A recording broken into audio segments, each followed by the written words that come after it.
I played one of the most unique Mega Evolutions of Pokemon Champions, and I'm going to show you how to play it too. Around this Pokemon is a super powerful team, created by one of the best Pokemon players in Europe.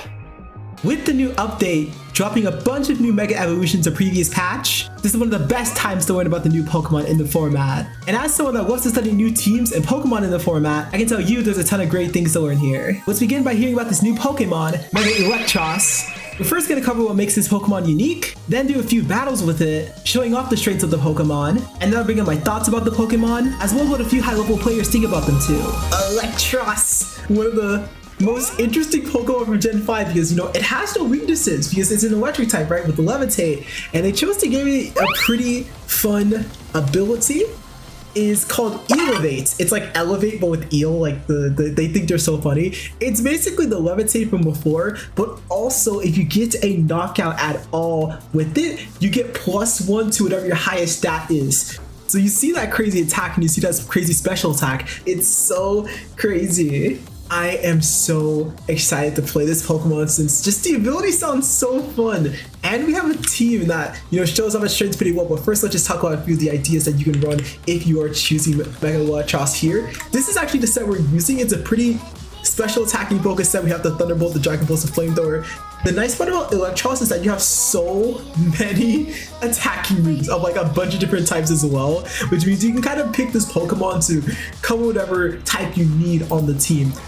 You also have this more physical focus set with Coil and Drain Punch. Coil, it gives you attack and defense buff and also a bit of accuracy, but the accuracy doesn't matter too much here. You're mainly doing it for the attack and defense, and then boom, you have Drain Punch, which recovers your HP.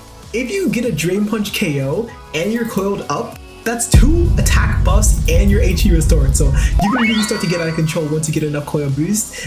And then this is also another physical set, but if you just don't want to go for a slower coil style, you have Close Combat, which hits really hard off of 145 physical attack stat, which is amazing. And you also have Liquidation, which is pretty nice.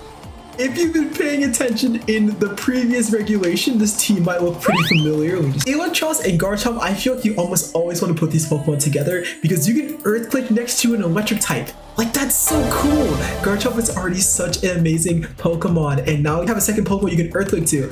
So many things that Eelektross doesn't like Charizard, and the Pokemon that play around Charizard naturally cover pretty well. Like, Eelektross doesn't really like fighting opposing electric types, which, I mean, to be fair, Charizard doesn't either, right? But then that's what Garchomp is for. But Dragons, you have Whimsicott, and you also have just generally really strong damage, like you have your own Dragon Pulse, for example. We're gonna have Charizard if the matchup looks really bad, but we're probably gonna end up using Eelektross most of the time since, well, it's an Eelektross feature. Team is not made by me. It is not made by me.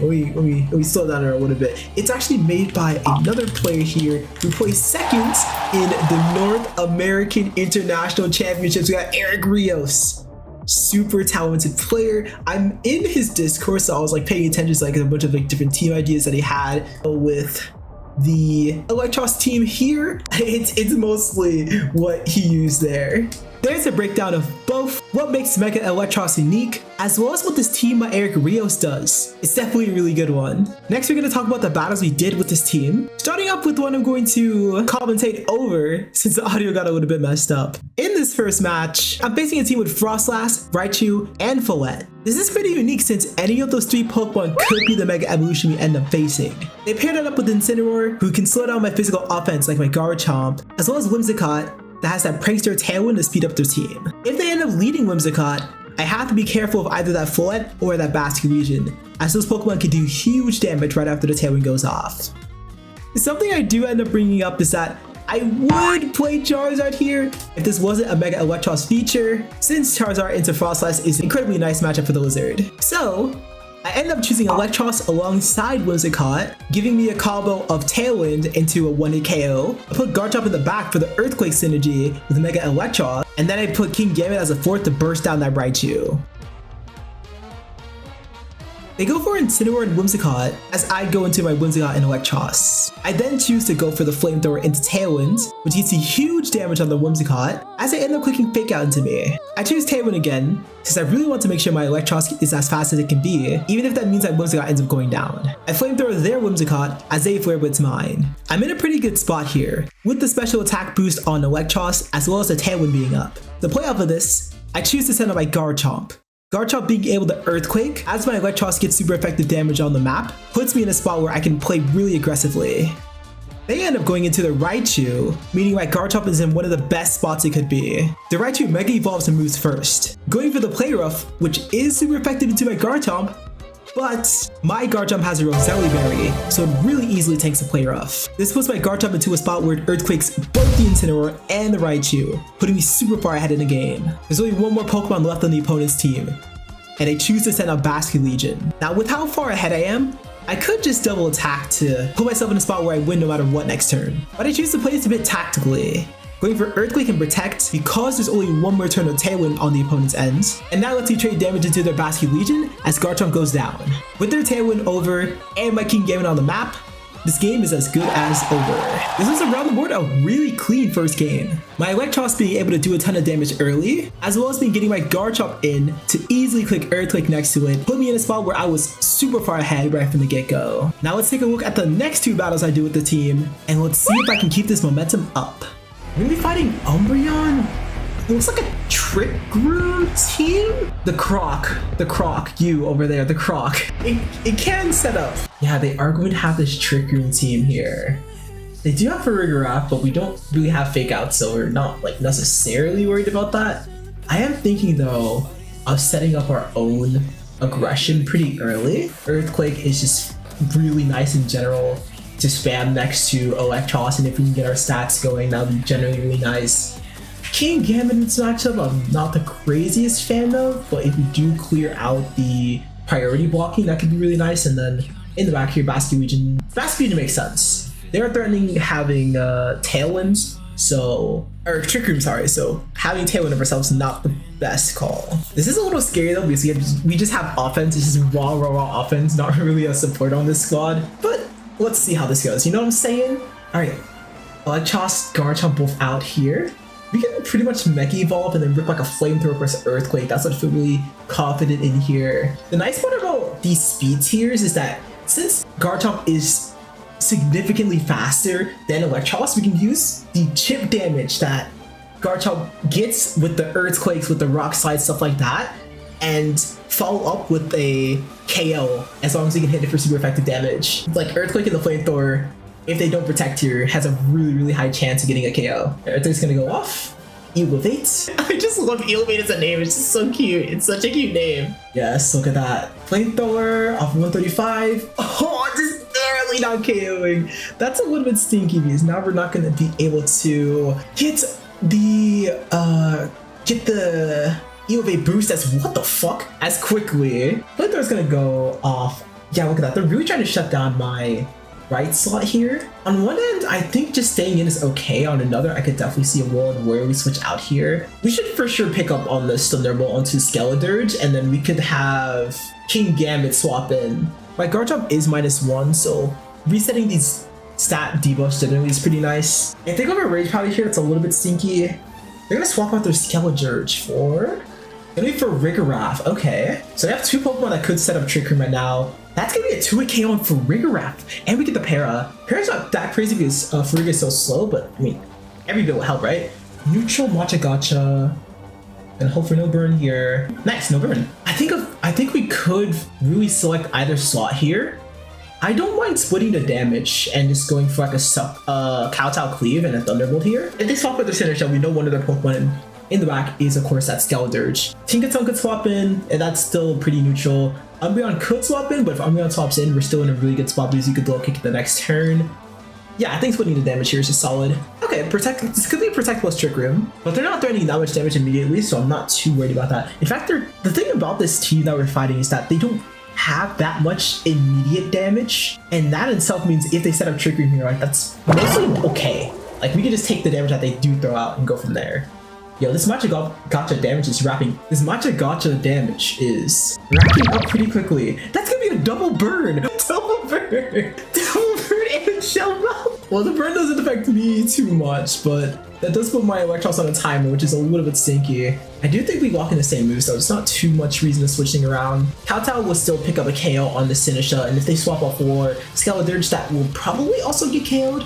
We have a ton of attack investment with our Kingambit, so Sparks is gonna come out, which is their Lightning Rod Raichu, meaning that I could have just powered them up here. Pretty good play for my opponent, actually. That's going to give him +1 special attack boost. That does put my King Gambit in a fair bit of danger, but since they burned 1 Protect, what I could do this turn is Flamethrower and Sucker Punch the Raichu. This could be either form of Raichu, but judging by them swapping in, this is more likely a Raichu-I. At the same time though, having Trick Room and a Raichu-I is kind of awkward, but my opponents themselves doesn't look like they're valuing like more standard team building much. So I'm pretty happy with going with this combination of moves here. And that's our Farig, right? So we should be able to KO Farig here, assuming we can get off this Thunderbolts. Flamethrower, sorry, Flamethrower. Oh my god, you're so cute! Dude! Oh my god, that's so cute. What a play for my opponent. Oh my god. I'm dead. Oh no. Goodbye, King Gambit. What a play from my opponent. They sent in the Farigiraf, and they have also sent in the Farigiraf to block the Sucker, and they also sent in their Raichu to block the Thunderbolts. So I'm impressed by the way my opponent's playing here. Now both of the opposing Pokemon are in they are very, very threatened by my Garchomp's Earthquake right now. And that combined with the Flamethrower I can lock in on this right slot seems really valuable. I'm honestly thinking of blocking in Thunderbolt just in case they swap to the Skeledirge in the back. And I don't have a +1 boost yet. Yeah, I don't have any beast boost yet.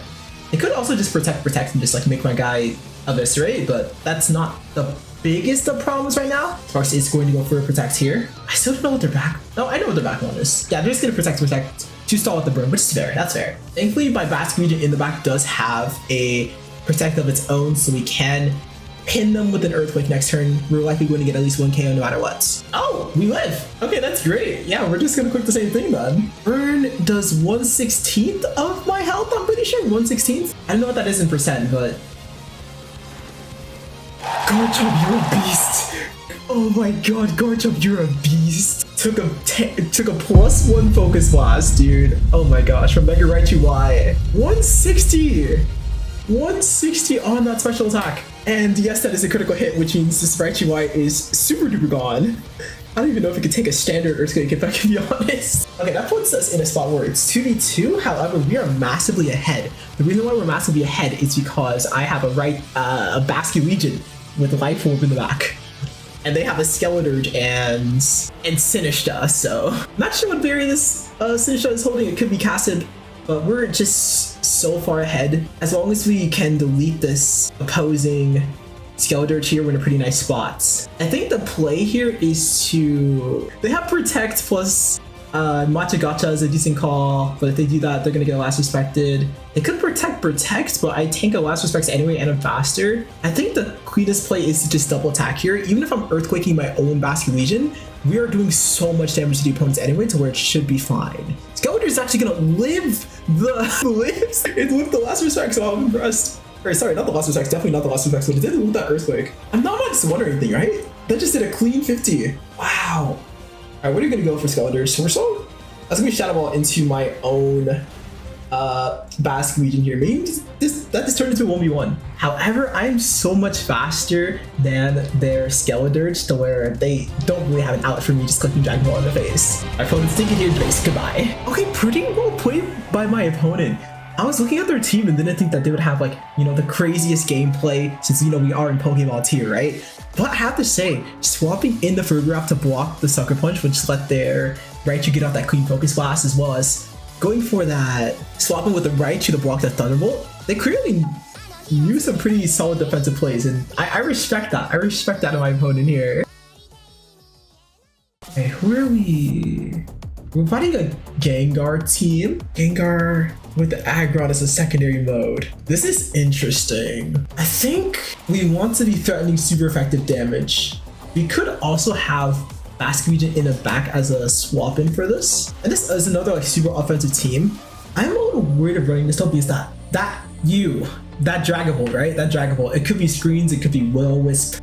Both of those are not that fun. I really didn't sit around. I'm pretty happy with that though. We don't really have something into Will-O-Wisp or screen though. I think we kind of need to just leverage our super effective typing. Whimsicott.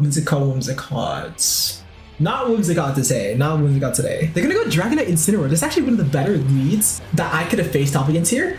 They could still have the Garchomp or they could have the Aggron or the Gengar in the back though. But this is really nice. Right now, I think we just rip a we could do double super effective damage here. Is there anything I'm worried about if I low kick? I could end up low kicking into a ghost type or a poison type swap in, which is a little bit scary. I could try to pin the Incineroar here. Dragonite's threatening. I mean, just like Draco is gonna do a lot, even if I am a neutral target. I think let's split the damage here, and then turn 2 we could start going for sucker punches into that Dragonite if it gets a bit too scary. Dragonite, okay, so Dragonite Mega Evolved, which means that they're probably not going to have Gengar in the back. Either that or they could be like a Focus Sash Gengar, you never know. They are going to be faster, and they are threatening that Draco Meteor. Draco is going to do a lot. I do have a bit of special defense investment on this Pokemon since I wanted it to survive a full-out Moonblast a little bit better.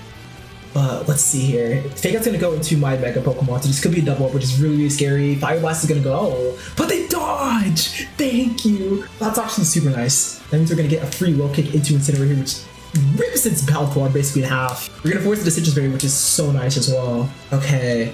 Celine says, okay, time to steal the Pokemon. No, don't steal my Pokemon. That wouldn't be good. I just realized something. I'm gonna have to send the ping that I'm alive in my own Discord, but for now here, I think we go for the same play. Fire Blast, but we should be able to live. No, we don't live this. We actually live that. That's crazy. I do have a lot of speed investment into my King Gambit, so we should be able to outspeed Incineroar here. Yes, okay. Nice, nice, nice. So this is the best case scenario.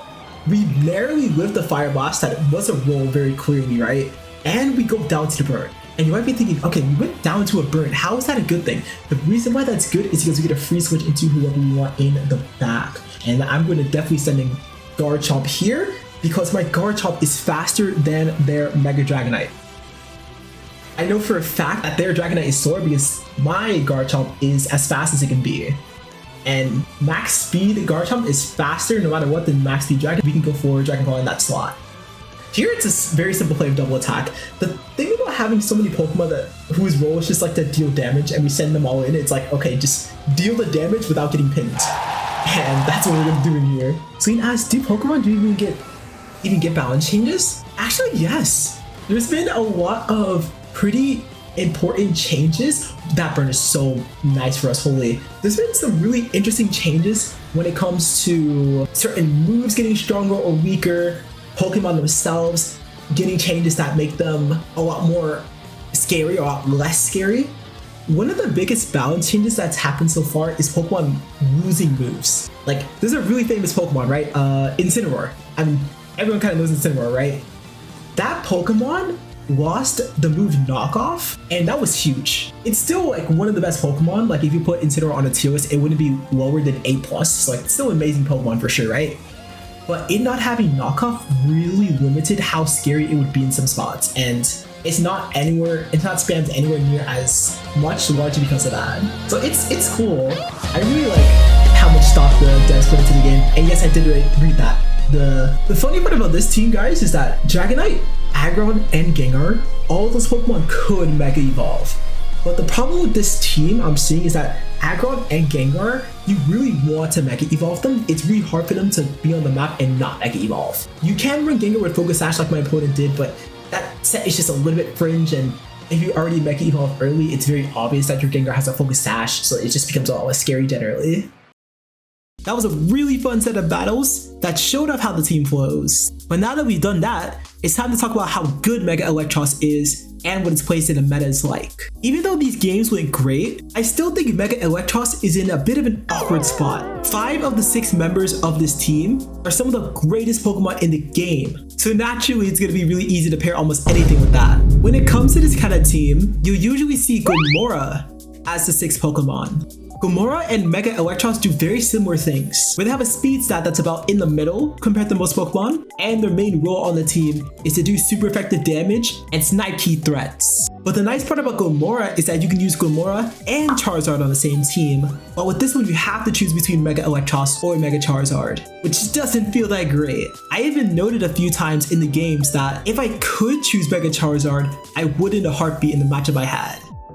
It is worth noting though I don't think this is Mega Eelektross' best team. This is really more of a Charizard team with the Mega Eelektross slapped onto it. However, I'm not sure how high the Eel's ceiling is. I've seen a number of players with a lot of experience in the game, such as Scooteezy, the Battle Room, Moxie Boosted, and Delibird, put this Pokemon in about the mid-tier range. This is a take that I largely agree with, where there is definitely some potential with the Pokemon with that super duper crazy ability. There are a number of Mega Pokemon that are either easier to use or that match up better into the best Pokemon in the game. I also want to shout out JoeUX9 and Justin Tang, because they mentioned one part of the Pokemon that feels really awkward.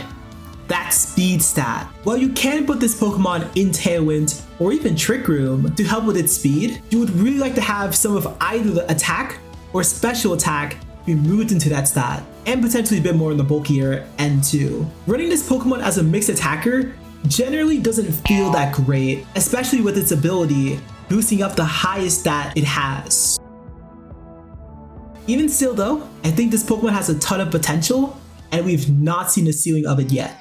Thanks for watching this Mega Eelektross video. We covered how the Pokemon likes to play and the kind of sets you can use on it. We showed off a team that gives it a ton of chip damage and speed control to work with. And we covered Eelektross' place in the meta, as well as what a few high-level players think about the Eel. Make sure to try out the team using the replica code on screen, and to check out my previous video where I entered a women-only tournament.